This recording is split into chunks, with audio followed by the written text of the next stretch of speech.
2 अक्टूबर एक राष्ट्रीय पर्व के रूप में हम मनाते हैं। तो महात्मा गांधी जी, जिनको हम बापू भी कहते हैं और राष्ट्रपिता भी कहते हैं, अभी पूर्व वक्ता हमारे श्रीमान नेमीचंद जी ने इनके जन्म के बारे में आपको बता दिया कि भाई इनका जन्म 2 अक्टूबर 1869 गुजरात के पोरबंदर में हुआ था।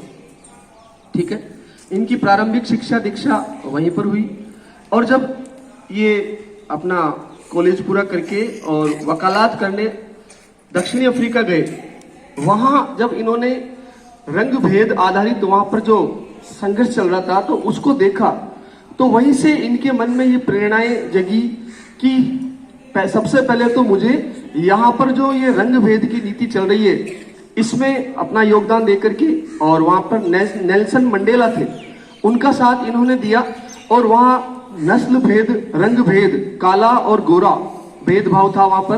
काले किस जो चमड़ी के त्वचा के लोग होते थे वह मूल रूप से उसी दक्षिण अफ्रीका के थे जिनके साथ यूरोपीय जो बाहर से आई शक्तियां थी जो उनके ऊपर अत्याचार कर रही थी। तो सबसे पहले उन्होंने अपना सत्याग्रह वहां पर चलाया था। उसके बाद 1915 में महात्मा गांधी जी भारत आए।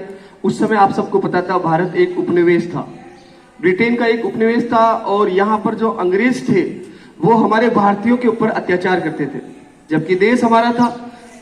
तो सबसे पहले वहां जब वो भारत में आए तो उन्होंने सत्याग्रह चलाया था, और सत्याग्रह सबको पता है, पहला सत्याग्रह चंपारण में चलाया था उन्होंने, उसके बाद खेड़ा गुजरात में चलाया था। इस तरीके से उन्होंने भारत के कई जो देश, अपने देश को आजाद कराने के लिए जो कई प्रकार के आंदोलन हुए थे उनमें सबसे पहले सबसे आगे महात्मा गांधी थे। और लंबे समय तक भारत छोड़ो आंदोलन, ये देश का अंतिम आंदोलन था, भारत छोड़ो आंदोलन, यहां तक उन्होंने अपने देश को आजाद करवाने के लिए अपनी महत्वपूर्ण भूमिका निभाई। और अंतिम रूप से जब हमारे देश का विभाजन हो चुका था उस समय भी वह देश के हित में देश के लोगों को समझाते हुए उनके गोली लगी थी और वो शहीद हो गए थे। तो उन्हीं को हम राष्ट्रपिता के रूप में मान करके और हमेशा उनका मान रखते हैं, सम्मान रखते हैं और उनकी जयंती मनाते हैं। इसी प्रकार से लाल बहादुर शास्त्री जी थे, वो हमारे देश के दूसरे प्रधानमंत्री थे और उनके जन्म के बारे में भी आपको पहले बता दिया गया है। उनका जन्म 2 अक्टूबर 1904 मुगल सराय वाराणसी में हुआ था और वे हमारे देश के प्रधानमंत्री बने दूसरे, और उन्होंने एक नारा दिया था, जय जवान जय किसान।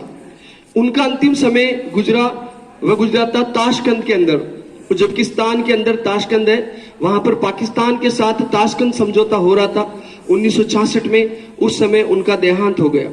आज भी हम और हमारा देश इन महान विभूतियों को याद करते हैं और हमेशा करते जाएंगे। आप सबको और हम संपूर्ण भारत देश को इन दोनों ही महान पुरुषों की जयंती की हार्दिक शुभकामनाएं। धन्यवाद।